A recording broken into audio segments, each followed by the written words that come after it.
కూతురు పుడితే లక్ష్మీదేవి పుట్టిందని సంబరపడ్డాడు. పెరిగి పెద్ద చేసి ఓ పెద్ద మనిషి చేతిలో పెట్టి అత్తగారింట్లో కూడా రాణిలా చూడాలనుకున్నాడు. ప్రేమ మత్తులో ఉన్న కూతురికి తన తండ్రి కన్న కలలను అర్థం చేసుకోలేకపోయింది. కంటికి రెప్పలా పెంచిన తండ్రిని కడతీర్చింది. ఏదో గొప్ప పని చేసి మంచంలో దర్జాగా కూర్చున్నట్లు బిల్డప్ ఇస్తున్న ఈమె పేరు హరిత. చేసింది మామూలు పని కాదు.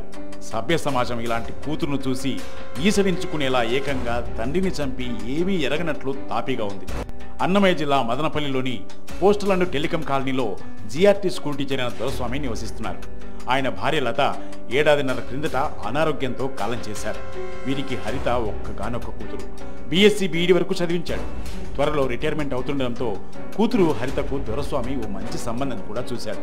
తల్లి లేని లోటు తీర్చే అత్తారింటితో పెళ్లి సంబంధం నిశ్చయించాడు. కట్నం కింద 80 లక్షల విలువైన ఇంటిని పసుపు కుంకుమ కింద కూతురు హరిత పేరిట రిజిస్ట్రేషన్ కూడా చేయించాడు. ఇదేమీ ఆ కూతురికి అర్థం కాలేదు. ఏకంగా సుపారీ ఇచ్చి తండ్రిని చంపించింది. తండ్రిని గుర్తు తెలియని వ్యక్తులు హత్య చేశారంటూ మొదట పోలీసులను తప్పుదోవ పట్టించాలని చూసింది. కానీ పోలీసులు ప్రశ్నల వర్షం కురిపించడంతో అసలు విషయం చెప్పింది. తన తండ్రి దొరస్వామిని మద్యం మత్తులో ఉండగా చపాతీ కర్ర రాడ్తో చంపేశానని చెప్పింది. లైంగిక వేధింపులకు పాల్పడుతుండడంతో భరించలేక హత్య చేశానంటూ హరిత ఇచ్చిన స్టేట్మెంట్ను పోలీసులు నమ్మలేకపోయారు. తండ్రిపై ఇంత అబాండం వేసిన కూతురు పరిస్థితి ఏమిటని పోలీసులు చుట్టుపక్కల వారిని ఎంక్వైరీ చేయడంతో షాకింగ్ విషయాలు వెలుగులోకి వచ్చాయి.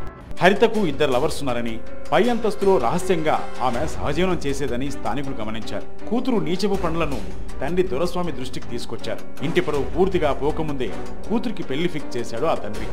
దీనికి కూతురు హరిత ఒప్పుకోలేదు. తండ్రి ఉంటే తన ఆగడాలు సాగవని, తన 2 లవర్స్లో ఒకరికి తండ్రి దొరస్వామిని అడ్డు తొలగించే పని అప్పగించింది. మధ్యమత్తులో ఉన్న తండ్రి ఎదురు తిరగలేడని ఫిక్స్ అయ్యి లవర్తో హత్య చేయించింది. ఆ తర్వాత గుర్తు తెలియని వ్యక్తుల దాడిని, లైంగిక వేధింపులతో హత్య అంటూ డ్రామా ఆడింది. కానీ ఆ డ్రామా పండలేదు. దొరస్వామి హత్యలో హరితకు సహకరించింది ఏ ప్రియుడు అన్న కోణంలో పోలీసులు దర్యాప్తు చేస్తున్నారు. తండ్రి కలలను కలలు చేసిన కూతురు పుట్టింట్లో హాయిగా ఉండాల్సింది పోయి చివరికి ఊచలు లెక్కిస్తోంది.